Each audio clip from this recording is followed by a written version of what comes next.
네, 여러분 안녕하십니까? 천상철입니다. 네, 새롭게 형식을 바꾼 뉴스톱10. 어제는 10위부터 1위 순으로, 역순으로 순위를 공개했는데요. 오늘은 1위부터 공개하겠습니다. 궁금하시죠? 1분 뒤에 바로 공개합니다.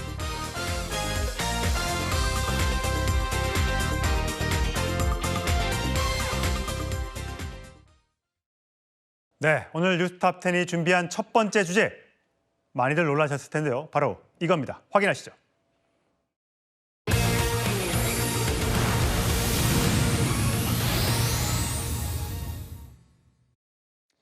네, 우리 시간으로 오늘 오전 미국이 이란 본토를 폭격했습니다. 이스라엘과 이란이 충돌을 시작한 이후에 처음 미국이 이란에 직접 개입한 건데 트럼프 대통령 중동 깡패국가 이란이라고 하면서 세 곳을 폭격했다라고 직접 밝혔습니다. 들어보시죠. A short time ago, the U.S. military carried out massive precision strikes on the three key nuclear facilities in the Iranian regime, Fordow, Natanz, and Esfahan. Iran, the bully of the Middle East, must now make peace. Tonight's was the most difficult of them all, by far, and perhaps the most lethal. But if peace does not come quickly, we will go after those other targets with precision, speed, and skill. Most of them can be taken out in a matter of minutes. 예, 트럼프 대통령이 오늘 우리 시각으로 오전 11시에 저렇게 연설을 했습니다. 그러면서 중동 깡패 이란, 이제는 평화를 선택하라. 표적이 많이 남아있다는 거 기억해라. 핵 포기를 하지 않으면 더 강력하게 보복하겠다, 공격하겠다라고 이야기를 했습니다. 자, 문성국 장군 나오셨어요? 네. 자, 오늘 폭격이 세 곳에서 이루어졌습니다. 자, B2 폭격기가 날아가서 핵심 지하 시설을 파괴했다고 하는데, 자, 일단 B2 폭격기 어디서 떠서 얼만큼을 날아간 겁니까? 예, 미국 본토에서 이제 출격을 했죠. 그리고 37시간을 날아갔다고 그랬거든요. 공중 급유를 받아가면서 B2 스텔스 폭격기 6대가 그러니까 이 BB-57 벙커버스터를 탑재를 하고 예. 그리고 이제 세대군요. 제가 잘 정정하겠습니다. 세대가 6기를 싣고 이동을 한 겁니다. 저게 지금 B2 폭격기. 예, 지금 거죠? 영상에서 보시는 지금 떨어지는 것이 바로 GBU-57이라고 하는 미국만 가지고 있는 벙커버스터입니다. 아, 그렇군요. 콘크리트 지하 시설 60m까지 뚫을 수 있다고 하니까요. 그러니까 이건 미국만 가지고 있고 또 스텔스 폭격기에만 탑재가 가능한 것입니다. 그래서 지금 트럼프 대통령이 말한 건 그겁니다. 지금 이란을 깡패라고 표현을 했거든요. 예. 다시 말하면 우리가 보통 권총을 경찰이 가지고 있으면 걱정하지 않습니다. 그러나 깡패나 조폭이 가지고 있으면 굉장히 두려워하는 거거든요. 예. 따라서 이란이 핵무기를 가지고 있다면 그동안 이란이 해온 행실로 봤을 때, 그리고 지금 최근에 이란이 핵 농축을 강화하고 있는 것은 분명히 핵 개발의 의지가 명확하게 드러나는 것이고 국제원자력기구도 지적을 했거든요. 예. 포기를 요구하는 것인데 결국 이란이 여기에 호응하지 않음으로써 이번에 트럼프는 제한된 목표에 제한된 타격을 했다. 예. 이쯤에서 이란이 선택을 해라라고 요구하고 있는 겁니다. 알겠습니다. 지금 세 곳이 공격을 당했는데요. 포르도, 여기에 벙커버스터 6발이 떨어졌습니다. 예, 그래픽을 좀 수정을 해야 될 것 같고요. 자, 나탄즈와 이스파한에는 토마호크 미사일 30여 발이 날아갔다고 하는데 이건 잠수함에서 쐈다고 합니다. 예. 자, 벙커버스가 떨어진 곳과 이 토마호크 미사일이 날아간 곳 차이는 뭡니까? 예, 벙커버스터 기능이 있느냐 없느냐 그 차이라고 볼 수 있고 그 성능이라고 봐야 되거든요. 지금 세 곳 다 핵시설입니다. 예. 그런데 이 벙커버스터가 필요한, 다시 말하면 GBU-57이 필요로 했던 곳은 이 포르도라고 하는 곳입니다. 이것은 지금 밝혀진 것은 대략 지하 90m 정도 깊이라고 얘기를 해요. 예. 그렇다면 뭐 토마호크 미사일 가지고는 어림도 없는 거죠. 예. 그렇기 때문에 이것은 아주 사실 GBU-57이라고 하는 게 원래 북한의 지하 핵시설을 타격하기 위해서 개발된 무기인데 이제 이번에 이란에 예. 역사적으로 처음 사용이 된 겁니다. 그래서 지금 포르도의 이 벙커버스터 GB-57이 타격을 한 것이고 아마 트럼프 대통령 말로는 완전히 이제 우라늄 농축 시설이 무력화됐다라고 하는 걸 얘기를 하고 있어요. 예. 그리고 나탄즈가 사실 가장 우라늄 농축 시설이 가장 많은 곳입니다. 예, 저게 벙커버스터인데 이게 이제 굉장히 12, 50 크네요. 입니다. 그렇습니다. 이게 무게만 13톤이 됩니다. 와. 그러니까 어마어마한 무게인 것이죠. 예. 그리고 이스파한 해는요. 여기에는 그동안 이란이 농축한 60% 농축한 우라늄. 아. 요거는 뭐 수주일 내에 90% 핵무기화 시킬 수 있는 그 정도의 농축된 우라늄이기 때문에 예. 이것이 보관되어 있는 것이 바로 이스파한이라고 그래요. 그렇군요. 그래서 이 세 군데 대표적인 핵시설을 이번에 목표로 타격을 한 겁니다. 보통은 이제 벙커버스터가 아까 말씀하셨다시피 60m 지하를 뚫고 내려갈 수 있다고 했는데 이란의 핵시설은 포르도에 있는 핵시설은 지하 90m에 있다면 30m가 모자라는 이제 깊이일 텐데 투과 능력일 텐데 6발을 계속해서 갖다가 꽂으면 이게 파괴돼서 지하 핵시설을 타격할 수 있는 겁니까? 지금 이란은 우리 별로 안 터졌는데 괜찮은데 이렇게 얘기를 해요? 예, 이란 측에서는 아마 뭐 지표면에서만 조금 손상이 있었고 예. 복구가 가능하다라고 말하고 있고 트럼프 대통령은 완전히 무력화가 됐고 이제는 농축이 어려울 것이다 이렇게 이제 얘기를 하고 있거든요. 아마 제가 추정컨대 그렇습니다. 한 발에 60m를 타격할 수 있기 때문에 한 발이 떨어지면 정확한 유도로 떨어진 그곳에 또 떨어지면 더 깊이 있게 들어가거든요. 그렇게 해서 아마 지금 90m의 깊이에 있는 이 포르도의 농축 시설을 완전히 파괴했을 것으로 지금 생각이 되는데 예. 이것은 아마 미국이 가지고 있는 모든 정찰 능력을 가지고 이것을 확인한 그 결과를 트럼프 대통령이 언급했을 거라고 봅니다. 예. 걱정이 되는 건 우리가 예전에 이제 체르노빌 원전 에서 방사능 유출이 있었기 때문에 지금 이란에서도 핵실험을 차근차근 준비해 왔다면 우라늄이나 프루토늄 이런 것들이 혹시 이번 타격에 의해서 뭔가 유출이 돼서 그 지역이 오염된다거나 이런 걱정을 하는 분들도 계시는데 가능성은 어떻습니까? 예, 만약에 부쉐르 원전이라고 있거든요. 그게 이제 일부가 타격됐다라고 이스라엘 측에서 언급하다가 다시 말을 바꾸는 그런 일이 있었는데 그건 원전을 타격한다면 원전에 있는 이 여러 가지 이 방사능이 누출됨으로써 과거에 우크라이나 체르노빌 원전 폭파와 같은 예. 재앙적인 결과가 올 수 있다. 러시아가 이번에 그런 경고를 했거든요. 예. 그러나 우라늄 농축 시설 같은 경우는 원심 분리기가 있는 곳입니다. 그리고 아직 핵무기가 지금 뭐 완성된 상태가 아니기 때문에 이곳을 타격한다 하더라도 거기서 방사능이 유출이 돼서 과거와 같은 그런 재앙적 결과가 오지 않는다. 그래서 이란 측에서도 그런 방사능 누출이 없었다고 얘기를 했고 예. 사우디 측에서도 이걸 확인을 했습니다. 그렇군요. 자, 그런데요. 사실 트럼프 대통령이 얼마 전에요. 이란에 대한 군사 공격 결정을 2주 안에 결정하겠다라고 밝혔습니다. 그래서 2주 동안은 잠시 전쟁이 소강 상태에 들어가겠거니 라고 생각했는데 이틀 만에 공격이 전격적으로 이루어진 겁니다. 그 이유는 뭘까요? 일단 그 목소리 한번 확인하시죠. I will make my decision whether or not to go within the next 2 weeks. That's a quote directly from the president for all of you today. 예, 분명히 2주 내의 결정이라고 했어요. 그래서 협상 가능성도 있다. 하지만 안 되면 무력 사용하겠다라고 해서 일단 2주 한 14일 정도의 시간을 벌었다고 생각했는데 미국 시간으로 토요일 밤이고요. 우리 시간으로 이제 일요일 오전이 됐는데 이 소식이 전해진 것. 왜 이렇게 한 겁니까? 예, 그래서요. 저도 2주라고 얘기해서 아마 2주 정도면 아마 이란 내부에서 충분히 토의를 하고 예. 향방을 결정할 수 있는 말미를 준 것이다. 예. 그리고 트럼프 대통령도 그런 얘기를 했거든요. 이란이 정신 차릴 수 있는 충분한 시간이다. 그런 언급을 해서 저도 좀 시간이 이제 있겠구나. 그리고 사실 일부 언론에서는 그렇게 봤어요.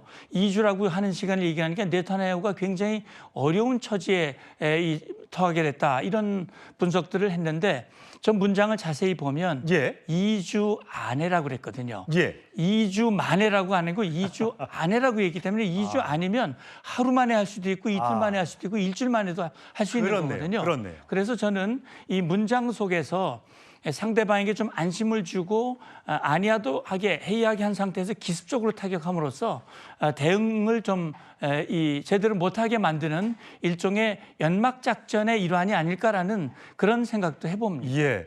보통 이 연막 작전은 이게 그 열세에 있는 데에서 많이 사용하는데 미국이라는 초강대국이 이런 연막 작전까지 펼쳐가면서 극비리의 작전을 수행한 것이 굉장히 이례적인 해 보입니다. 자, 그렇다면 트럼프 대통령은 이 장면을 벙커버스터가 이란의 핵시설을 뚫고 들어가는 그 장면을 어디에서 보고 있었을까요?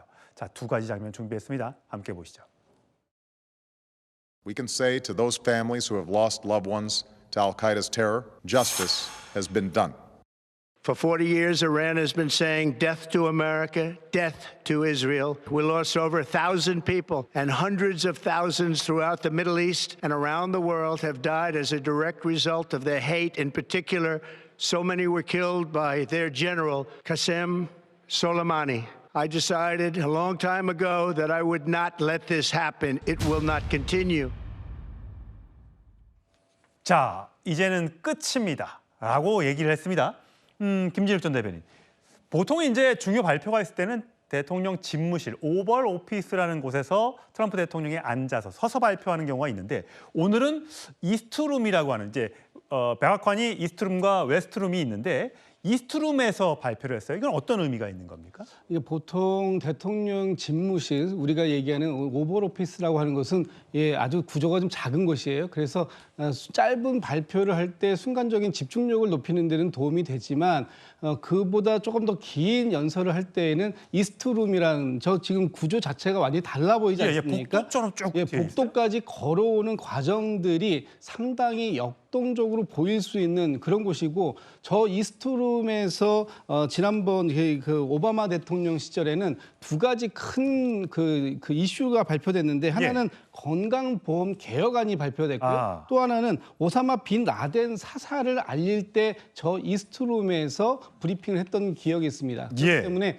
이스트룸에까지 좀 전에도 보시면은 이제 걸어 들어오는 장면 이런 것들이 보다 좀 역동적으로 연출될 수 있는 그런 환경을 만들었다 이렇게 볼 수 있을 것 같습니다. 예. 자, 부통령도 뒤에 보이고 국무장관도 뒤에 보이고 국방장관까지 뒤에 배석한 상태에서 트럼프 대통령이 오늘 우리 시간으로 오전 11시에 이란을 폭격했다는 사실을 공식적으로 밝히는 장면. 2011년, 14년 전에는 오바마 전 대통령이 당시에 중요 발표를 그 장소에서 했습니다. 그렇다면 발표는 그렇고요. 문성무 센터장님. 예. 이 장면을 그러면 어디서 누구와 함께 지켜봤을 것인가? 작전을 수행할 때 분명히 계속해서 주시하고 있었을 거란 말입니다. 자, 저 장면 빨간 모자를 쓰고 저 부통령도 보이는데 국무장관도 보이고 자, 저기는 어디입니까? 예, 그러니까 지금 제가 볼 때는요, 그 워룸이라고 얘기를 하는데, 예, 지금 뭐 굉장히 중요한 역사적인 작전이거든요. 그러니까 이란의 그 이슬람 혁명이 일어난 게 거의 50년 가까이 되거든요. 그리고 이 이란은 입을 열면 그렇게 얘기했습니다. 이스라엘에게 죽음을, 미국에게 죽음을. 미국을 완전히 적대시하고요. 그래서 이란을 포위하면서 헤즈볼라, 그다음에 후티 반군, 그다음에 지금 이스라엘을 공격한 그런 저항의 축 세력들을 계속 통해서 이스라엘을 완전히 고사시키기 위한 그런 작전을 수행해왔고 미국을 향해서도 여러 가지 테러를 해왔거든요. 그러니까 미국으로서는 이 이란을 손을 좀 봐야 되는데 사실 40여 년 동안 이란 영토를 직접 이렇게 GBU 같은 벙커버스터로 공격한 적이 없었거든요. 어떻게 보면 지금 빨간 모자를 쓰고 있지 않습니까? 저건 무슨 뜻일까요? 저게요. 미국을 다시 위대하게 하거든요.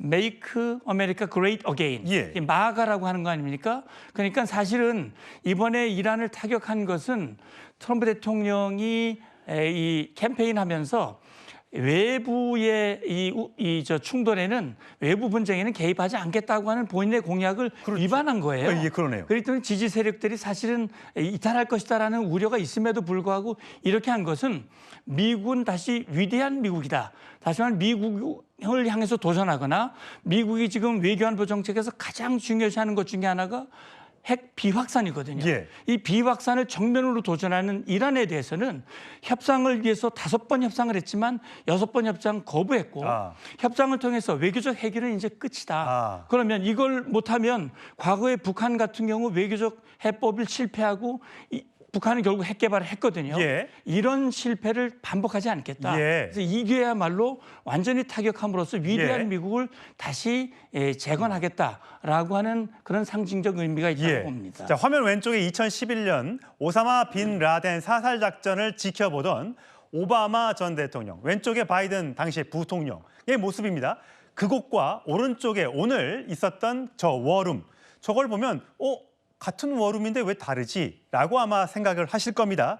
2023년에 리모델링을 했다고 합니다. 687억 원 정도를 들여서 지금의 워룸으로 바뀌었다고 합니다.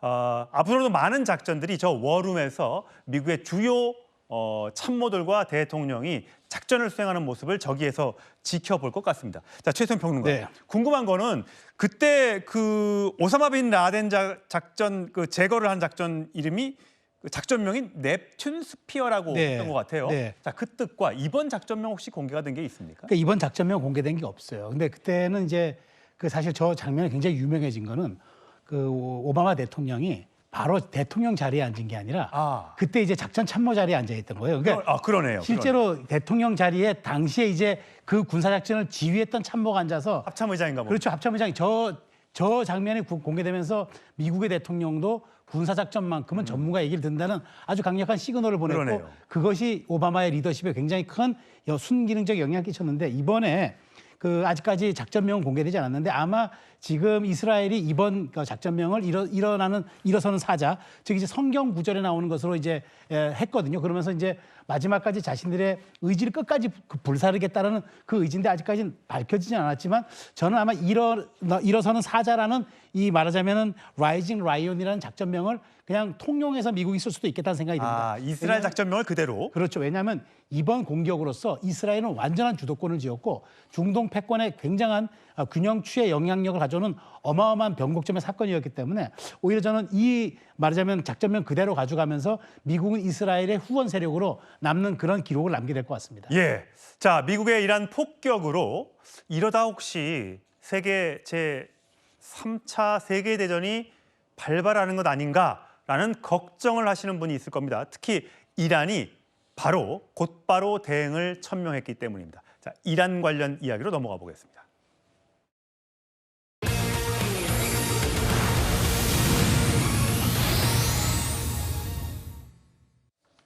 자, 우리를 공격했단 말이지. 자, 그렇다면 미국인도 이젠 우리의 합법적인 표적이 되는 것이다 라고 하메네이의 반응이 나오고 있습니다. 이란, 자, 미국을 어떻게 타격할까요? 자, 먼저 이란 측의 반응 들어보시죠. در مقابل صلح تحمیلی محکم نیسته. اگر دشمن احساس کنه که شما از او میترسید دیگه شما رو گریبان شما رو رها نخواهد کرد. President, what do you say to the supreme leader of Iran who says that they will not surrender? Say good luck. 예, 현재 모처에 은신하고 있는 것으로 알려진 하메네이. 자, 트럼프 대통령은 어디 있는지 알고 있다라고 주장을 해서 굉장히 화제가 됐었죠. 자, 문성부 센터장님. 예. 자, 이제 이란에서는 자, 우리 포르도는 지상 부분만 약간 손상이 입어서 복구 가능하고 그다음에 우리 이틀 정도 만에 미국의 공격을 예상했기 때문에 핵시설을 이미 뺐다. 타격이 없다. 이 가능합니까? 예, 뭐 지금 서로의 주장이 엇갈리고 있기 때문에 누구의 주장이 맞고 틀리는지는 뭐 현재로서는 확인하기가 어렵겠습니다만 방금 전에 보셨던 이 화면 하메네이의 그 경고, 트럼프 대통령의 언급 이것은 이제 공격 이틀 전에 주고받았던 그런 얘기고 그러니까 하메네이 입장에서는 미국이 만약에 개입하면 좌시하지 않겠다라고 하는 것을 경고한 것이었거든요. 예. 그럼에도 불구하고 미국은 전격적으로 지금 공습을 단행했단 말이죠. 그래서 제가 볼 때는 미국의 어떤 여러 가지 역량으로 봤을 때는 지금 GBU-57 처음으로 사용이 상황이 된 것이기 때문에 진짜 완전히 무력화되는지는 지켜봐야 되겠습니다만 적어도 지금 이 90% 능선, 구부 능선에 올라갔던 이란의 핵 개발은 상당히 지연될 수밖에 없다라는 건 맞는 사실일 것 같습니다. 예. 자, 어쨌든 지금 이란에서는 결사항전 의지를 보이고 있습니다. 칼을 뽑은 그림을 올리면서 항전을 선언했습니다. TV 성명을 통해서는 항복 없다. 자, 미 개입 시 불가역적 피해를 입게 될 것이다. 자, SNS는 7세기의 유대국 정복자 이미지를 게시하며 유대국을 정복했다는 장면을 올리면서 전투는 시작됐다. 칼을 뽑았다라는 SNS 사진들이 올라와 있습니다. 자, 그렇다면 미국은 본토에서 B2 폭격기가 날아가서 이란을 폭격했습니다만 이란에서는 그럴 만한 전투기가 미국까지 날아갈 만한 전투기가 항공 능력이 안 된다고 지금 알려지고 있습니다. 그렇다면 이란은 어디를 노릴 것인가? 자, 문성무 센터장님. 예. 이라크에 2,500명의 미군, 쿠웨이트에 13,500명, 바레인에 9,000명 등등 총 합치면 중동권에 있는 미군이 한 4만 명 정도 된다고 합니다. 네. 그러면 이란이 어쨌든 미사일은 많이 갖고 있잖아요. 중장거리 미사일. 그걸로 이라크, 쿠웨이트, 바레인을 때릴 가능성은 있습니까? 예, 뭐 가능성이 제로라고 말할 수는 없을 겁니다. 이미 언급을 했기 때문에 그런 가능성을 대비해서 미국도 이번 공습에 앞서서 아마 관련된 병력이라든지 이런 그 주요 장비들을 다른 곳으로 이동하는 조치를 아마 했을 것으로 봅니다. 그리고 방어를 강화했고요. 다만 지금 이란은 미사일은 가지고 있지만 여러 가지 지휘시설이라든지 또 지휘관이라든지 이런 것들이 무력화됐거든요. 그래서 뭐 오늘도 즉각 이스라엘 향해서 반격을 했다고 그러지만 예. 상당히 미미했다고 그래요. 그렇기 때문에 이제 이곳을 만약에 이란이 타격을 한다면 지금 미국이 트럼프 대통령이 분명히 언급을 했거든요. 이번에는 핵시설로 제한해서 공격을 했고 더 이상 공격할 의지가 없다. 이란이 반격을 하지 않는다면. 네. 그러나 만약에 이곳으로 이 중동에 있는 미군 시설을 공격해서 피해를 입힌다고 한다면 트럼프 대통령이 언급을 했어요. 예. 지금 이란의 숨줄을 끊어놓을 수 있는 여러 표적들이 이미 상정이 돼 있고 예. 수분 내에 정밀하게 완전히 초토화시킬 수 있다라고 언급을 했기 때문에 그거는 하메네이 은신처를 공격할 수도 있다라는 의미를 그걸 포함을 했어요. 예. 그걸 포함해서 지금 트럼프 대통령은 정권 교체는 염두에 두지 않고 있다. 지금 상태에서 끝내자라고 얘기를 했는데 여기서 선을 넘는 그런 조치를 취한다면 아마 미국으로서도 강력한 추가 대응을 할 가능성이 현재로서는 더 많아지고 있다 이렇게 봐야 될 것 같습니다. 이 미군 기지를 때리지 않는다면 3차 대전까지는 가지 않는 거겠죠? 그렇습니다. 그러니까 지금요, 이제 3차 대전이라고 하는 게 2차 대전 같은 경우 독일과 이태리와 일본이 이제 전쟁을 일으켰고 예. 연합국들이 함께 합세를 해서 전쟁이 일어난 거 아니겠습니까? 이제 이번에 만약에 3차 대전이 되려면 아마 중동에 있는 많은 나라들이 이란 편을 들면서 그리고 중국과 러시아가 또 이란 편을 들면서 미국과 서방, 나토도가 전쟁이 벌어지는 것이 이제 3차 대전이라고 얘기할 수 있을 텐데 아직은 거기까지 가기에는 좀 더 시간을 두고 이 상황이 이란이 어떻게 대응할 것인가, 미국은 어떻게 추가 대응하고 이스라엘은 어떻게 할 것인가 이런 부분들을 봐가면서 판단해야 될 것 같습니다. 어쨌든 뉴욕타임즈에 실린 이란의 보복 시나리오는 이라크나 시리아에 있는 미군 기지를 공격한다거나 홍해를 다니는 이 선박들을 공격한다거나 또 호르무즈 해협에 수중폭탄을 설치하는 뭐 이런 등등의 반격 시나리오가 있으나 지금 문성목 센터장의 말씀으로는 이럴 가능성은 그렇게 높아 보이진 않는다. 하지만 전쟁은 지금 이미 벌어지고 있기 때문에 어떻게 상황이 전지 상황이 바뀔 수도 모르기 때문에 장담하기는 어려워 보입니다. 만약 이러다가 이제 호르무즈 해협을 봉쇄하는 일이 생긴다면 가뜩이나 오르고 있는 기름값에 영향을 미쳐서 세계 경제, 특히 우리 경제, 전 세계 우리가 중동에서 한 70% 정도 원유를 수입하고 있는데 우리 경제에 미치는 영향도 적지 않을 것 같습니다. 자, 이 전쟁이 중요한 이유는 바로 북한을 우리가 위에 두고 있기 때문입니다. 북한 관련 주제로 한번 넘어가 보겠습니다.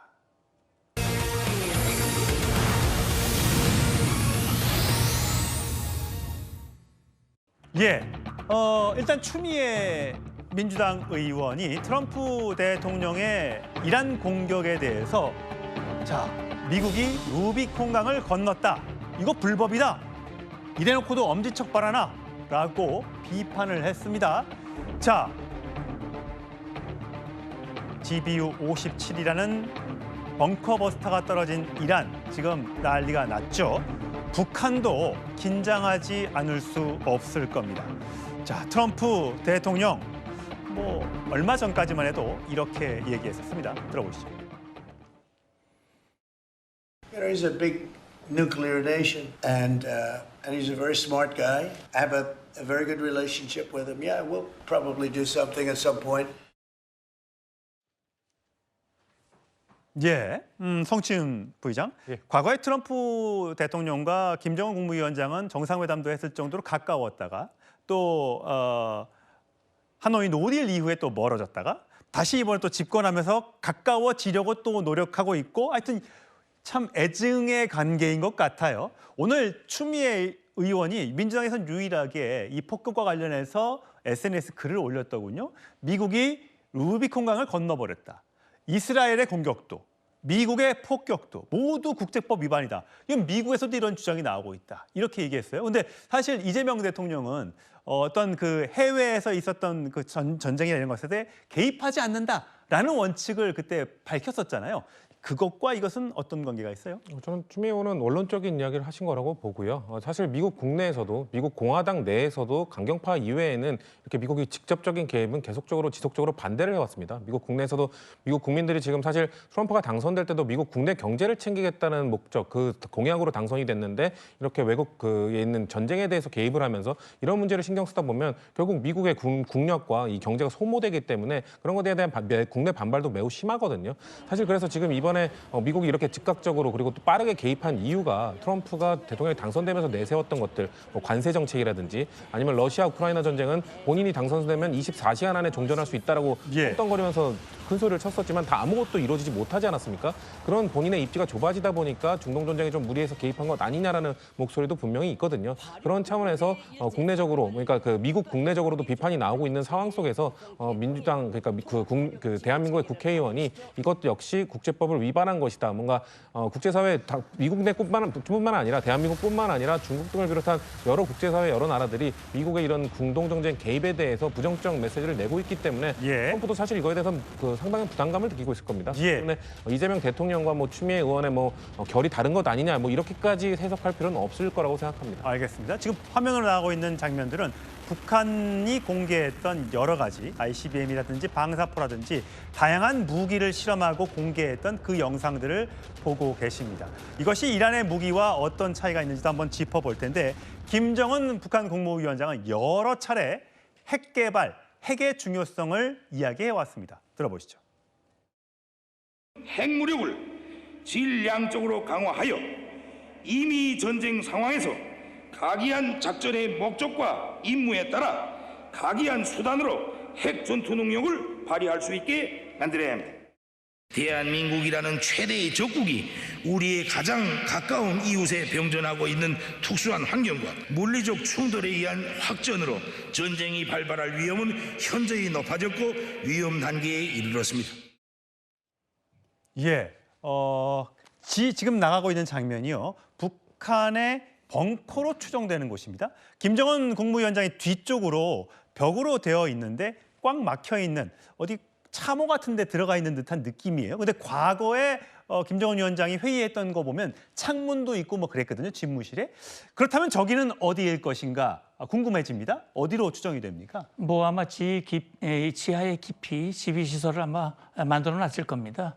지금 우리 대한민국이 현무5라고 하는 지금 이번에 GB-57보다 훨씬 강력한 이 위력을 가지고 있는 더 강해요?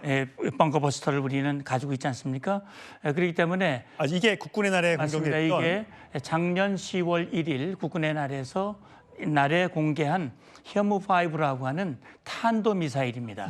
이거는 전략폭격기에 탑재해서 가는 게 아니고 탄도미사일로 발사합니다. 너무 크네요. 그러니까 이 탄두 무게만 8톤입니다.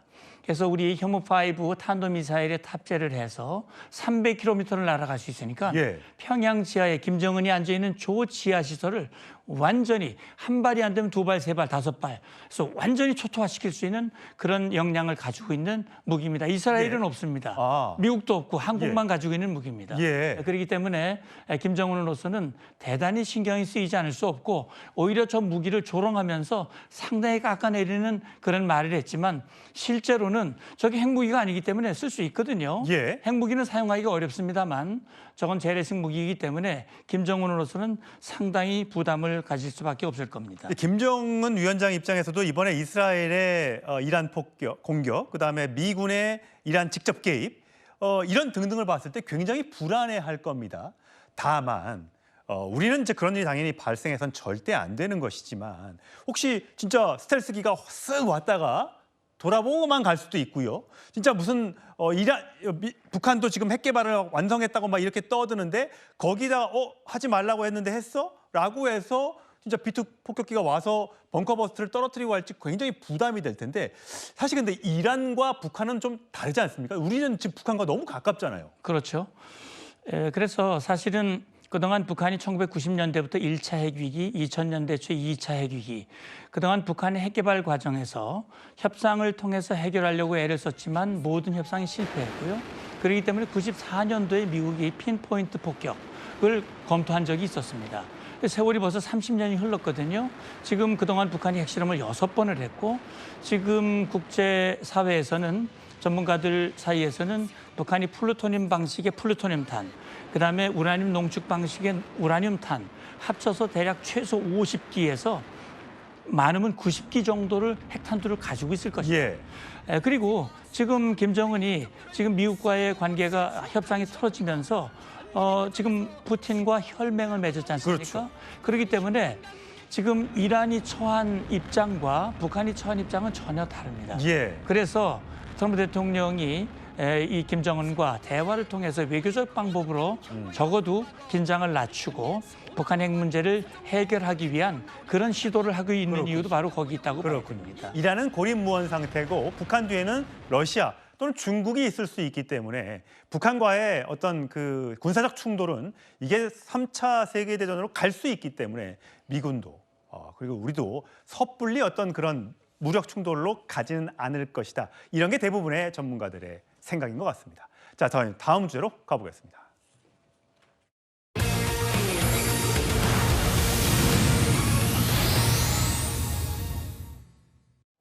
예, 우리 대통령실도 분주해졌습니다. 네덜란드에서 열리는 나토 정상회의에 우리 이재명 대통령이 참석할 것인가 여부 아직 결정되지 않았습니다. 트럼프 대통령이 참석할지 여부도 아직 정확하게 알려지지 않고 있습니다.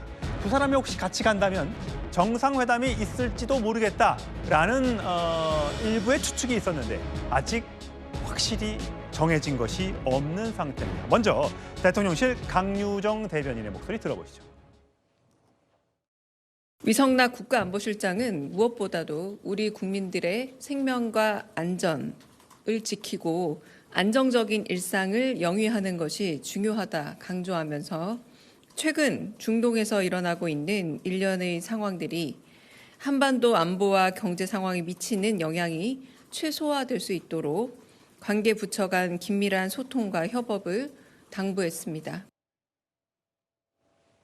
예, 김진욱 전 대변인. 어쨌든 지금 우리가 나토 정상회의에 가느냐 안 가느냐가 결정이 아직 안 되고 있어요. 나토 정상회담이 며칠 안 남은 거로 알고 있는데 이렇게까지 막판까지 신중에 신중 고민에 고민을 하고 있는 이유는 뭘까요? 일단 나토 정상회담의 성격이 이 다른 일반적인 다자회담하고는 좀 다르지 않습니까?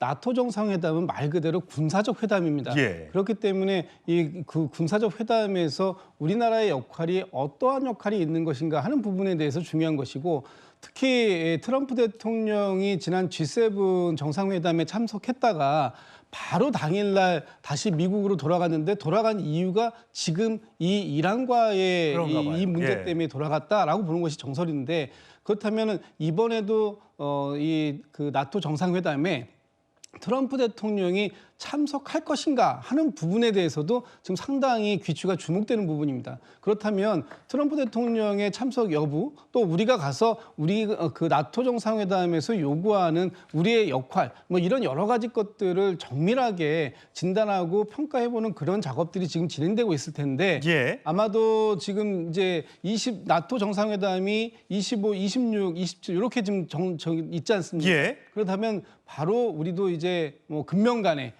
갈 것인지 말 것인지에 대한 정확한 입장을 정리해야 되는 상황이다. 예. 이렇게 말씀드릴 수 있을 것 같습니다. 예, 임기 초반에 벌써 G7 정상회담을 다녀왔는데 나토 정상회담 참석 여부가 굉장히 주목이 되는 겁니다. 그런데 문성무 센터장님, 예. 지금 미국에서는 벌써 국방장관 이름으로 나토 동맹국들이 GDP 대비 5% 수준의 국방비를 투자해야 된다.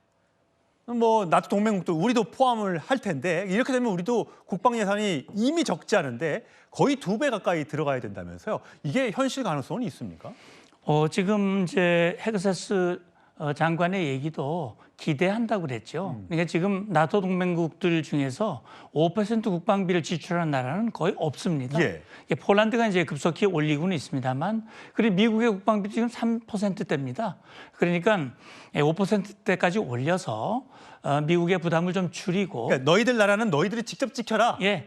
그리고 또 국방비가 올라가면 무기를 구매해야 되잖아요. 예. 그 미국산 무기들을 많이 구매하면 미국은 부담을 줄이고 또 경제적 이익도 획득할 수 있고 그러저러한 뜻이 담겨져 있다고 보는데, 지금 우리 대한민국의 GDP 대비 국방비가 한 2.3% 되거든요. 일본보다 높습니다.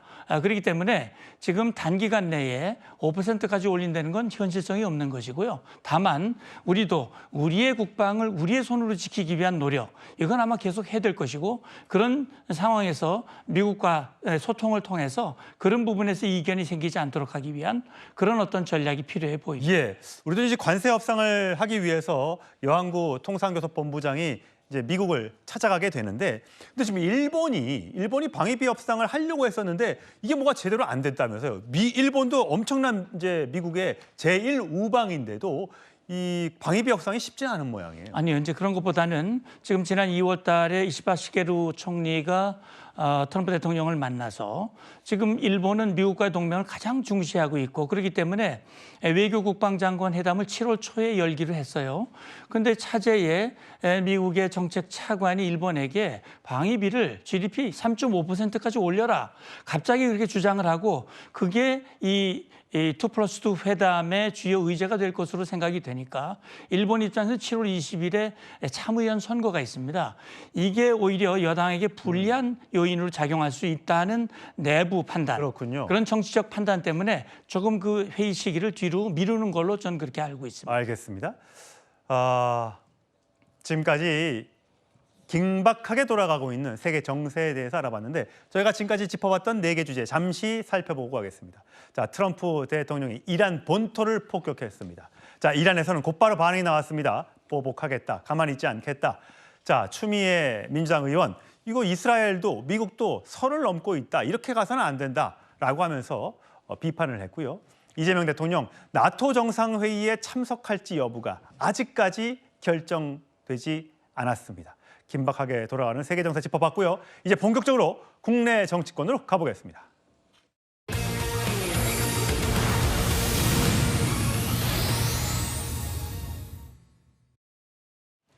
예, 점심 메뉴는 국수였습니다. 5년 만에 이재명 대통령이 여야 지도부를 초대해서 점심을 함께 했습니다.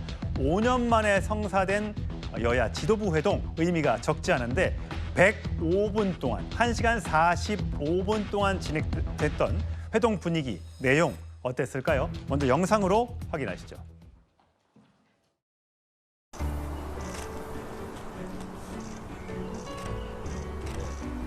손을 한번 잡을까요?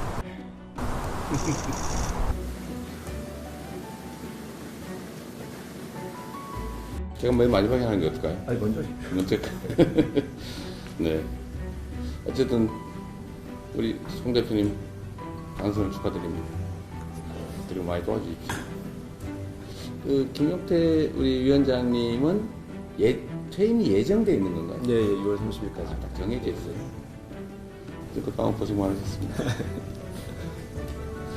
어쨌든 제가 한번 뵙자고 했는데 가능하면 좀 많이 빨리 뵙자.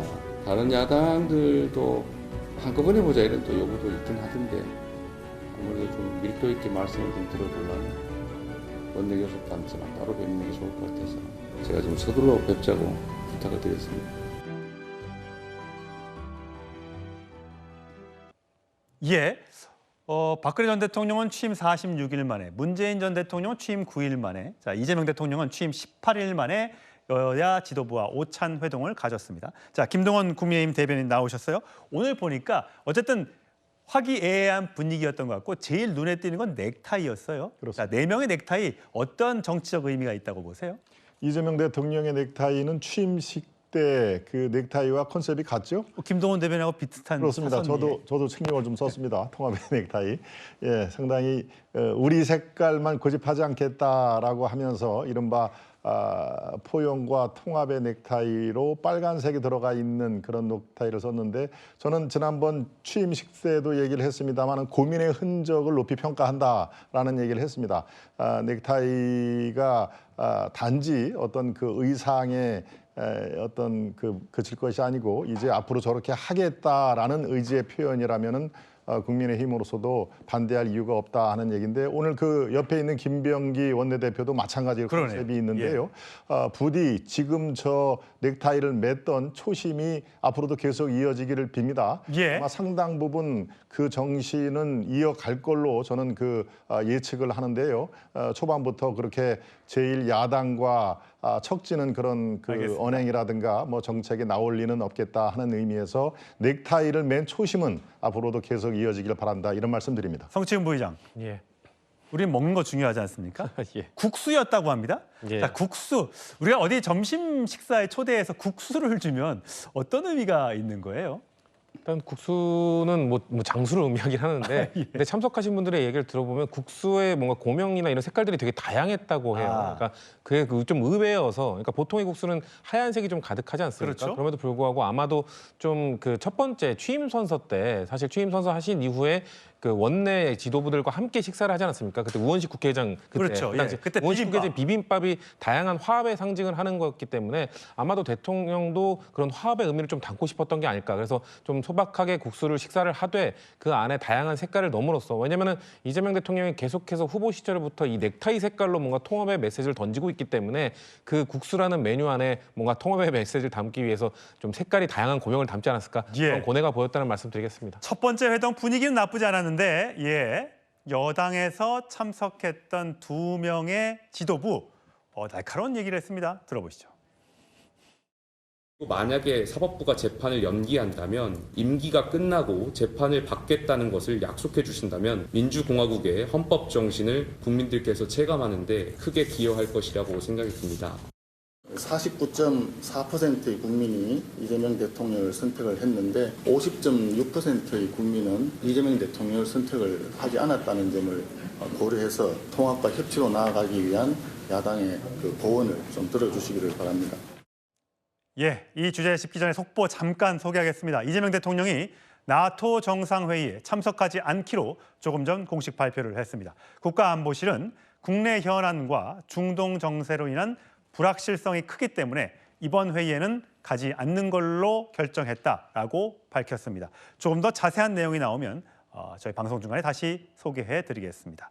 자, 최수영 평론가, 조금 전에 이 김용태 비대위원장과 또 원내대표, 신임 원내대표의 목소리 날이 서 있네요. 네, 근데 사실 야당 대표들을 불렀으면은 뭐 듣기에 순치된 소리 듣자고 부른 건 아니지 않습니까? 예. 야당 대표는 당연히 쓴소리와 구원을 해야 되고 또 이번 대선 직후에 이어지는 만남인 만큼 정말 50.6%의 민심을 또 전달해야 되는 또 의무가 있기 때문에 아마 이재명 대통령도 첫 술에 배부르랴, 그다음에 천리길도 한 걸음부터라는 우리 속담도 있는 것처럼 아마 이런 것을 통해서 이제 협치의 첫 발걸음을 떼자고 생각했을 겁니다. 다만 이제 김용태 비대위원장이 7가지를 적시한 것은 앞으로의 정책에 조금 반영을 해볼 필요가 있겠다. 왜냐하면 이재명 정부 정부가 성공한 정부가 되기 위해서는 최소한 야당이 이렇게 얘기하고 한 번쯤 검토해 볼 만한 이야기들은 한 번쯤은 대통령도 숙고한 다음에 정책에 반영하거나 야당과의 만남에서 이렇게 한 번쯤은 고려해 준다면은 뭔가 그래도 긴 협치에 물꼬가 좀 터지 않을까. 7가지는 다 아니더라도 저 중에 몇 가지라도. 몇 가지라도 들어주고 배려하는 거. 결국 통합이라는 것은 결과로서 얘기하는 것이 말로만 되는 건 아니지 않습니까? 예. 일단 어렵게 성사된 또 이재명 대통령이 자주 만나자라고 얘기했으니까 다음 날짜까지는 잡히지 않았습니다만 앞으로 같이 만나서 여러 현안들을 논의하는 모습 자주 봤으면 좋겠습니다. 다음 주로 가겠습니다.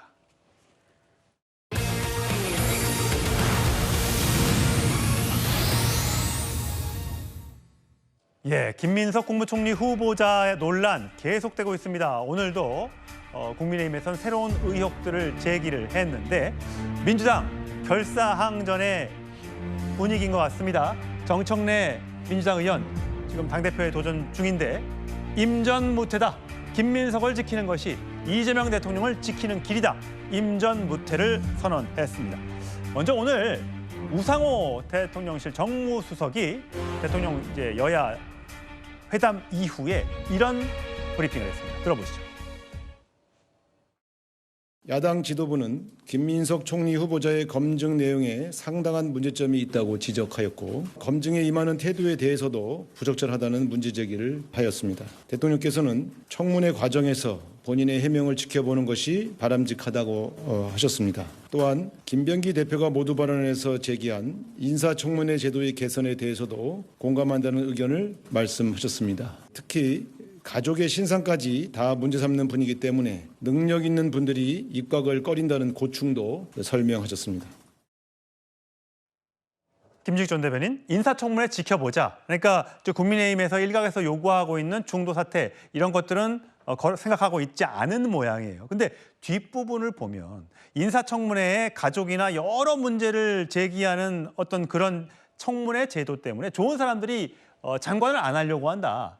근데 사실 이런 내용은 역대 정부, 과거 윤석열 정부에서도 있었던 거 아닙니까? 그렇습니다. 이런 문제들 관련해서 박근혜 정부, 문재인 정부, 윤석열 정부를 거쳐오는 내내 모두가 다 공감하는 부분들은 있었어요. 다만 이게 여야의 공수가 바뀔 때마다 한쪽은 공격하는 입장, 한쪽은 또 수비하는 입장에서 서서 얘기를 하다 보니까 이 제도의 개선이 필요함에도 불구하고 계속해서 공전의 상태가 유지가 됐는데 이번에 김민석 후보자 다만을 위한 그런 부분은 아니겠습니다만 어쨌든 이 공직 후보자를 검증해야 하는 필요성은 분명히 존재합니다. 그러나 인사청문회에서 도덕성이라는 부분하고 또 정책적인 부분하고 그 본인의 능력이나 여러 가지 것들을 검증해야 되는데 이 검증의 잣대가 너무나 과도한 부분이 있다 보니까 그것도 특히 공개적으로 하다 보니까 이 공직 후보자로 나서는 사람에 대해서 인신 모독성이라든지 아니면은 흠집내기 위주의 그런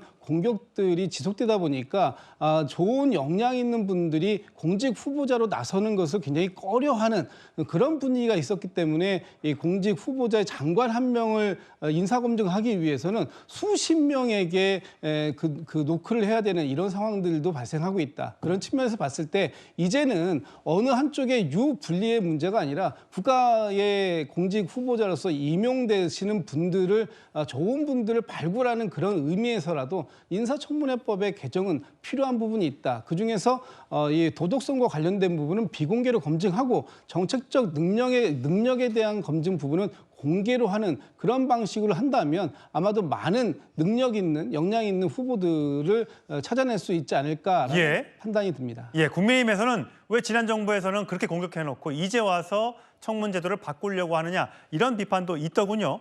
자, 그런가 하면 새롭게 국민의힘에서 제기된 의혹은 석사 논문을 중국 칭화대에서 받은 김민석 총리 후보자의 석사 논문 관련해서 도북자, 반도자 이런 말, 그러니까 북한을 도망갔다, 그다음에 배신했다 이런 단어가 논문에 들어간 것을 놓고 이 탈북자 출신의 박충건 의원은 생족을 목숨 걸고 탈출한 탈북민을 따뜻하게 품어준 곳이 바로 대한민국인데 그런 대한민국을 욕보이고 이런 반도자나 도북자라는 발언을 쓴 김민석 후보자는 사죄도 해야 되고 사퇴해야 된다라고 주장이 나왔습니다.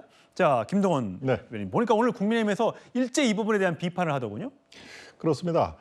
실제로 반도자, 도북자라는 것을 저도 이 중국 검색 사이트에서 들어가서 확인을 해봤더니 바로 탈북자라는 말로 이 치환이 됩니다. 그러니까 잘 쓰지 않는 용어이면은 분명하다라는 점인데요. 왜 김민석 그 후보자가 당시에 청와대에서 논문을 쓸 때 굳이 저 용어를 썼는지 본인이 아직까지 해명을 안 하고 있습니다. 예, 그런 의미에서 이 탈북자 출신의 의원 박충권 의원의 저런 얘기는 일견 공감이 가는 얘기지 않습니까? 이 북한을 탈출해서 지금 우리 대한민국 품에 안긴 분들이 수만 명이 되는데 그런 분들에게 또다시 상처를 주고 마치 무슨 큰 배신자, 이 배반을 일삼는 사람으로 치부되는 용어를 굳이 썼다는 게 이 김문석 후보자가 자신 있으면 그거에 대해서 얘기를 해야 되는데 아직 얘기를 못했습니다. 여기 청문회가 남아 있으니까 아마 그때 해명하지 않을까 싶어요. 모든 게 다 청문회로 돌리는데요. 청문회가 지금 이틀밖에 우리 국민의힘에서는 이틀은 짧다, 3일로 하자라는 것도 받아들이지 않았습니다. 이틀 동안 얼마나 많은 얘기가 쏟아지겠습니까? 그러니까 모든 지금 의혹되는 사항이 짤막짤막하게 이렇게 짚어진 다음에 넘어가기 때문에 청문회 이틀 동안에 저런 심도 깊은 논의가 안 되고요. 하나만 여기서 제가 덧붙이겠습니다. 짧게. 이 청와대 논문을 쓰기 위해서 일주일에 2, 3일 베이징에 머물렀다라고 하는데요. 만약에 김민석 후보자가 아니고 이 장관이나 고위공직자가 그런 상황이 되면은 국민 여러분 어떻게 생각하십니까? 청와대 이 석사학위를 위해서 중국에 2, 3일 동안의 체류를 하고 중요한 회의, 정당에서는 가장 중요한 최고위원회를 밥 먹듯이 빠졌다라고 하는 얘기는 있을 수가 없는 얘기입니다. 그러니까 저것을 마치 정말 그 학업을 위해서 나는 저렇게 열심히 했다라는 것으로 슬쩍 치환하기에는 공직자로서의 적격 여부, 이거는 우리가 굉장히 이거는 지탄받아 마땅하고 공직자의 자격이 있는지 저는 다시 한번 말씀을 드립니다. 본인의 해명으로는 뭐 최고위원회 회의를 마치고 왔다 갔다를 했다라고 주장을 하고 있습니다. 그 해명이 어떤지는 검증을 좀 해봐야겠습니다. 자, 민주당에는 바로 이런 반응이 나왔습니다. 중국판 BBC, 동아일보 중국어판 기사 등에서 도북자라는 표현은 쉽게 찾아볼 수 있습니다. 배신자라는 부정적 의미로만 몰아가는 국민의힘의 주장은 억지 주장의 철진한 색깔론일 뿐입니다. 해외 석사 학위를 문제 삼더니 출입국 기록이 공개되자 침묵했고 이제는 온본을 내라며 억지를 부리고 있습니다. 급기야 국민의힘은 색깔론까지 꺼내 들었습니다. 국민의힘의 대모습니다. 탈북민을 정치 도구로 삼고 있는 쪽은 누구입니까? 성침 부장. 오늘 또 주진우 의원, 인사청문위원이죠. 새로운 의혹을 또 제기했습니다. 자, 6억 정도의 수익이 플러스가 났는데 부의금과 강연료 등 기타 소득이 있었다고 해명을 했었다. 그 신고 내역을 봤더니 800만 원 정도가 있더라. 요거는 확인을 했다. 그렇다면 이 800만 원을 제외하고 재산이 늘어났던 부분, 한 5억 얼마, 이 돈은 그렇다면 어디서 났느냐. 그렇다면 이것이 축의금과 조의금과 출판 기념회 여기에서 다 나온 돈이면 이거 정확하게 해명해라. 뭐 강연료가 되게 많은 것처럼 얘기했지만 이거 아니더라. 이렇게 주장을 합니다. 그럼 주진우 의원은 저 축의금, 조의금, 출판기념회를 앞으로 국회의원들 모두가, 공직자들 모두가 투명하게 공개하자는 걸 주장하는 건지 명확히 하셔야 됩니다. 지금 국회의원들은 서로 국민의힘 의원들도 그걸 바라지 않기 때문에 제도화시키지 않은 것이거든요.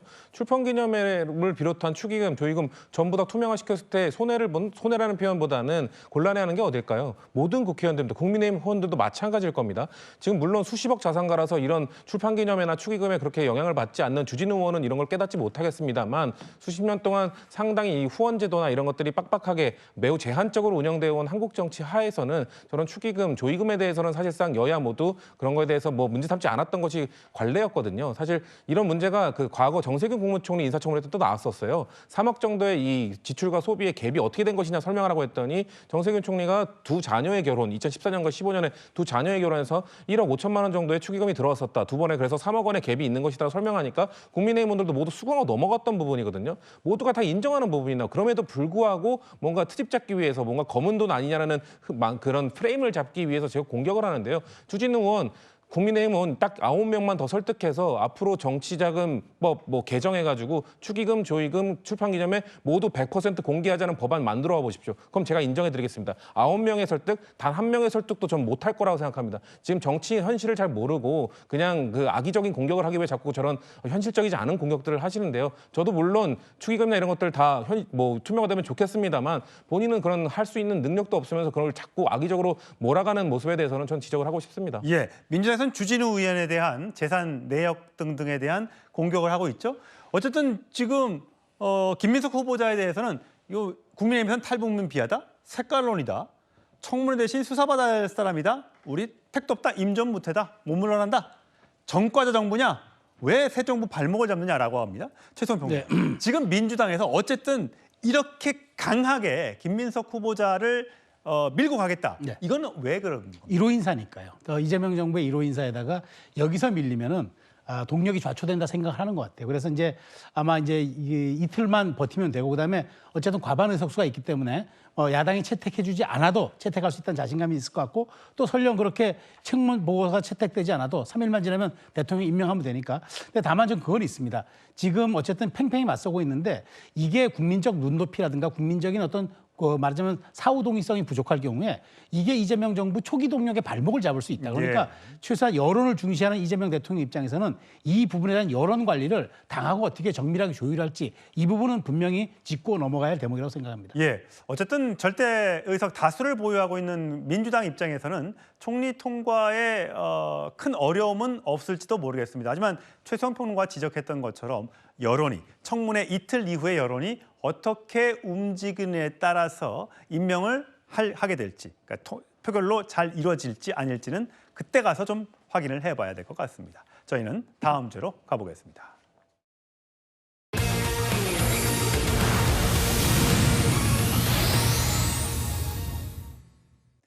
네, 김용태 국민의힘 비대위원장, 이준석 개혁신당 의원 굉장히 친해 보이죠?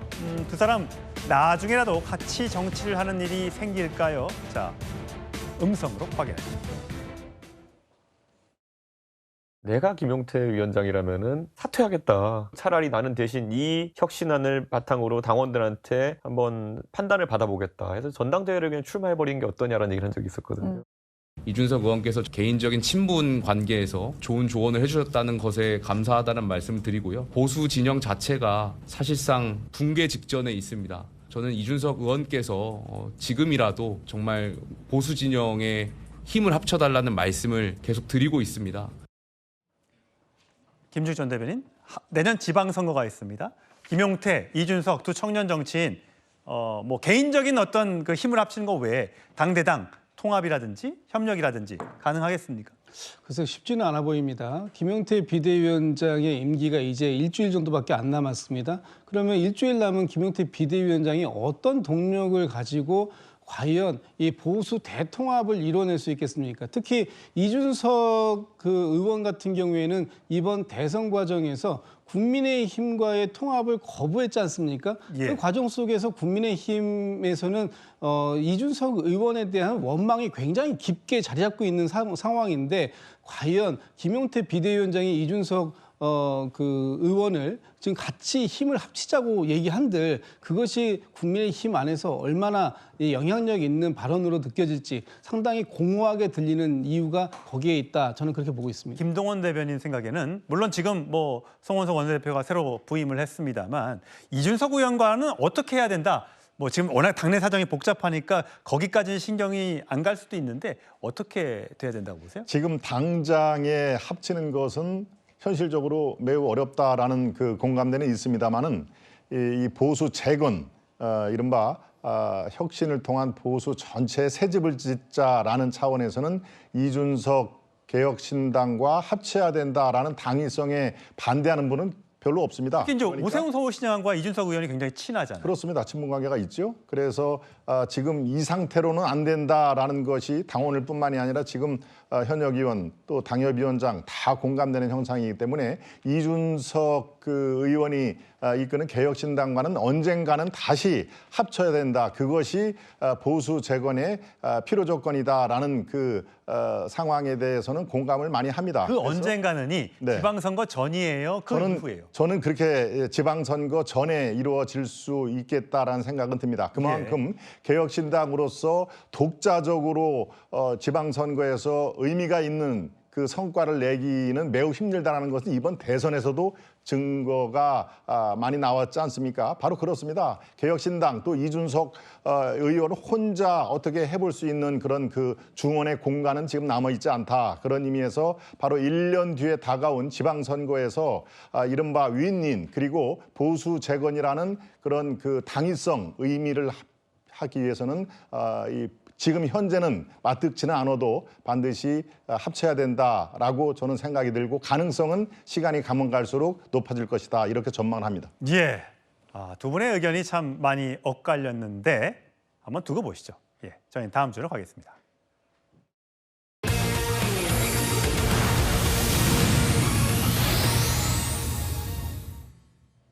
예, 아들 없어 다행이다. 예, 요즘에 딸이 귀하죠. 많은 부부들이 딸을 갖기를 원하는데 오바마 전 미국 대통령과 그의 부인 미셸 오바마 그리고 딸의 모습까지 보입니다. 그런데 미셸 오바마가 아들 없어 다행이다 라고 얘기했습니다. 이건 어떤 의미가 있는 걸까요? 김수희 변호사 나오셨어요?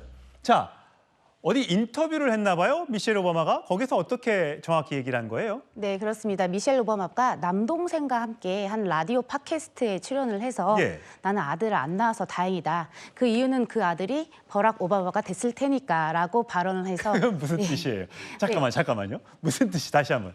네, 내가 아들을 낳았다면 그는 버락 오바마가 됐을 것이다 라고 우회적으로 사실 버락 오바마를 좀 이렇게 비판한 듯한. 양육은 플라이 낚시와 같다? 그냥 내팽개치고 던지고 낚아채는 게 아니다. 낚시나 하러 가자. 골프보다 낫다. 자, 이렇다면 남편이 별로 이렇게 사이가 별로 안 좋다 이걸 보여주는 거예요? 네, 최근에 이제 버락 오바마가 골프 연습에 매진을 하고 있다고 해요. 근데 이제 플라이 낚시를 양육에 비교를 하면서 매우 섬세한 균형이 필요한데 플라이 낚시나 하러 가자. 골프보다 훨씬 낫다라고 해서 버락 오바마를 또다시 또 우회적으로 비판하는 말을 했습니다. 근데 이제 불화설이 가끔씩 있었잖아요. 올해 있었던 큰 행사 이런데 원래 부부가 오는 행사에 둘이 같이 안 와서 좀 화제가 됐었던 적이 있다면서요? 네, 그렇습니다. 그 버락 오바마가 혼자 지미 카터의 지금 화면에 나가고 있는 게 지미 카터 전 대통령의 장례식이었어요. 네, 그렇습니다. 그리고 트럼프의 재취임 그 취임식에도 혼자 참석해서 매우 이례적이라는 평가를 받았는데요. 그 이유는 미국의 오랜 전통이 새로운 대통령의 취임식에 두 부부가 동반 참석하는 게 오랜 관례라고 합니다. 그런데 버락 오바마는 이 행사에 모두 혼자 참석하면서 좀 그 불화설이 실제 아니냐라는 이야기를 놨습니다. 예, 저렇게 클린턴 부부도 저렇게 참석을 해서 사실 집무 시절에는 사이가 안 좋네 말들이 많았었는데 다른 저렇게 부시 전 대통령이나 트럼프 그다음에 클린턴 부부도 다 왔는데 혼자 이렇게 덜중하게 오니까 불화설이 있을 수밖에 없는데 근데 또 본인은 아니라고 해명을 했다면서요? 네, 그렇습니다. 버락 오바마는 자신의 그 트위터나 SNS에 그 아내에 대한 뭐 발렌타인데이에 축하를 하고 또 이제 결혼기념일을 축하하면서 이 불화설이 아니다라고 하고 또 한 식당에 데이트 장면이 포착되기도 했는데요. 아, 저 장면이군요? 네, 그렇지만 계속해서 이렇게 미셸 오바마의 최근 인터뷰도 나오고 하면서 불화설이 사실이 아니냐 계속 이야기가 나오고 있습니다. 예, 나도 아들을 갖고 싶다. 남편을 닮은 이런 얘기가 나왔으면 굉장히 화제가 됐을 텐데 아들 안 낳은 거 후회 없다. 아빠가 될 테니까. 자, 이 말들이 참 무성한 소문을 미국 내에 낳고 있는 것 같습니다. 자, 저희는 다음 주제로 가보겠습니다.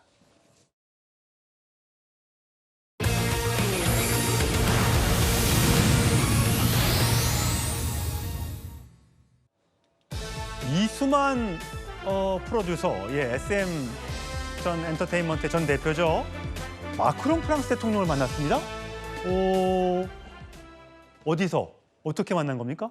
네, 프랑스 파리에서 만났어요. 그 프랑스 파리에서 그 프랑스 뮤직 위크 서밋이 열렸는데요. 이것은 전 세계 음악 관계자 100여 명이 모여서 토론을 하는 자리입니다. 이 자리에 이수만 씨가 연설자로 참여를 했고요. 이 행사 이후에 그 마크롱의 집무실에서 엘리자궁에서 따로 만나서 대화를 나눴습니다.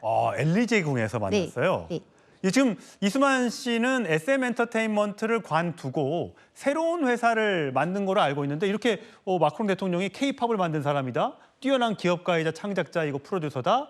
프랑스의 현지 사무실을 만들 거를 제안한다. 지금 미국의 SM 엔터테인먼트 대신해서 A2O 엔터테인먼트라는 회사를 만든 걸로 알고 있는데 그 회사는 어떤 회사예요? 네, A2O 엔터테인먼트는 알파2 오메가라는 뜻입니다. 처음부터 끝까지.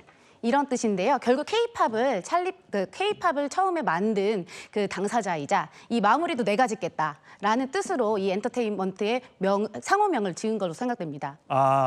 음악의 처음부터 끝까지. 근데 사실 이수만 씨가 길러낸 그 K-팝 아이돌 굉장히 많잖아요. 네, 누가 있어요? 일단 소녀시대가 제일 유명하고요. 예. 네, 아마 H.O.T도 아실 거예요. 많은 유명한 사실 스타들을 길러냈는데 최근에 결국 이 중에서도 또 소녀시대 써니가 소속 그 연예인으로 활동하는 것을 기록하기도 했습니다. 예. SM먼트 제가 기억나는 거는 핑클, 잭스키스, 클릭비 이런 등등의 걸그룹, 보이그룹을 길러낸 걸로 지금 알고 있는데 최선 평론가, 제가 쳐다보는 이유를 아시죠? 네. 이수만 씨 하면 저희 옛날 분들은 기억하는 3인방이 있습니다. 네.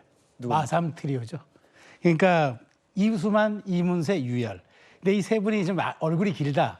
그런데 그게 아니라 사실 이 세 분이 유명했던 건 세 분 다 걸출한 가수이자 유명 DJ였다는 거예요. 그렇군요. 별이 빛나 이수만의 그러니까 이문세의 별이 빛나는 밤에 유열의 음악 캠프, 그다음에 이수만의 팝스 투나잇. 나중에 음악 캠프가 됐습니다. 우리나라 세계의 이 음악 프로가 우리의 밤을 이끌었건 청춘들에게 꿈과 희망을 줬던 걸출한 음악 DJ 3인방이었습니다.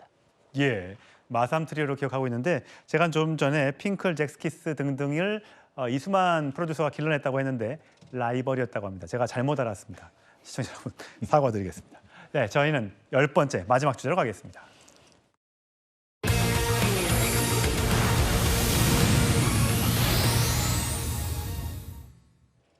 예, 비비탄 수백 발을 쏴서 개를 죽게 해서 공분을 샀던 남성 3명 기억하시죠? 이들의 신상이 온라인상에서 빠르게 확산하고 있다고 하는데 자, 일단 김수희 변호사, 네. 사건 개요부터 설명을 해주세요. 사실 말도 안 되는 일이 발생했어요. 그 20대 남성 3명이 식당 앞에 있던 개 4마리에게 비비탄 수백 발을 쏴서 결국 한 마리는 죽었고요. 나머지 3마리는 또 중상을 입었습니다. 지금 보면 저렇게 노란 본안에 쏘고 있는 게 비비탄 총이라는 거죠? 네, 그렇습니다. 예. 무려 수백 발을 쏴서 그 개들이 죽기까지 하는 사고가 발생했습니다. 그런데 이제 당연히 저 사람들의 신상이 궁금할 텐데 우리가 해병대, 2명은 해병대라는 거는 저희가 기사에서 며칠 전에 보도를 해드렸어요. 근데 저 사람들의 실제 신상이 공개되고 그래요? 네, 최근에 저게 이제 6월 초에 있었던 사건인데 그 이후에 누리꾼들을 중심으로 그 가해자들의 신상이 대학부터 출신 대학, 가족 관계까지 무차별하게 지금 확산을 하고 있습니다. 예, 사실 저 사람들이 잘못해서 죄를 받고 처벌을 받는 건 당연한데 우리가 저 사람이 밉다고 해서 그들의 신상 정보를 인터넷에 공개하면 혹시 그것도 벌이 됩니까? 죄가 됩니까? 네, 당연히 처벌 대상이 됩니다. 물론 이제 정의 구현이라는 이름으로 이 가해자들이 더 그러니까 실제적인 사회적 처벌도 받아야 된다라는 의도가 있는 것 같긴 한데 이런 개인 정보가 무차별하게 확산될 경우 정보통신망법에서 비밀침해죄로 처벌될 수 있습니다. 그러면 처벌 형량은 어떻게 됩니까? 네, 처벌 형량도 매우 낮지는 않은데요. 3년 이하의 징역, 3천만 원 이하의 벌금에 해당할 수 있습니다. 그거는 아마 동물을 죽일 경우에 해당되는 벌금인 것 같은데요. 3년 이하의 징역 또는 3천만 원 이하의 벌금은 정당한 사유 없이 동물을 죽일 경우에 동물처벌법 위반 혐의로 고개 처벌되는 것 같고 신상 공개하는 법에 대해서는 좀 다른 처벌이 되는 걸로 알고 있습니다. 예, 그렇습니다. 정보통신망법상 비밀침해죄는 5년 이하의 징역, 5천만 원 이하의 벌금으로 더 큽니다. 그렇군요. 함부로 그러니까 화가 난다고 해서 남의 신상을 그것이 사실이라 하더라도 그 사람이 이름이 뭐고 어디에 살고 직업이 뭔지를 알더라도 그걸 그냥 동의 없이 공개하는 건 문제가 된다는 거죠. 네, 또 무고한 피해자가 나올 수도 있기 때문인데요. 무고한 피해자 네, 누구죠? 지난번에 손흥민 씨 협박 사건 기억하시죠? 예. 그때 당시에 이 가해자 여성이다라고 알려졌었는데 전혀 그 가해자가 아닌 다른 일반 시민이 공개돼서 실제로 피해가 있었습니다. 저 장면인데 저 여성과 그 남편이 내연남이라고 하는 그 두 분이 결국 구속이 됐는데 저분의 신상이라고 해서 인터넷에 올라왔더니 저 사람이 아니었던 거예요. 네, 그렇습니다. 예, 굉장히 논란이 될 수밖에 없는데 어쨌든 저 개를 학대한 저 사람들 어떻게 됐어요? 네. 실제로 이제 아직은 수사 진행 중인 걸로 알고 있는데요. 민간인 한 명은 우선 동물보호법 위반 등의 혐의로 입건되어서 조사를 받고 있고요. 예. 2명은 군인 신분이기 때문에 군에서 처벌이 될 것으로 예상되고 있습니다. 예, 절대 요즘 반려견 키우는 분들 얼마나 많으십니까? 저분들도 혹시 가족 중에 반려견을 키우는 분이 있을 수 있는데 어떤 이유에서든 비비탄을 쏜다거나 해를 가하는 행동은 인간이나 동물에게나 절대 해서는 안 되겠습니다. 이상으로 뉴스톱10 마치겠습니다. 이어진 뉴스에도 많은 시청 바랍니다. 고맙습니다.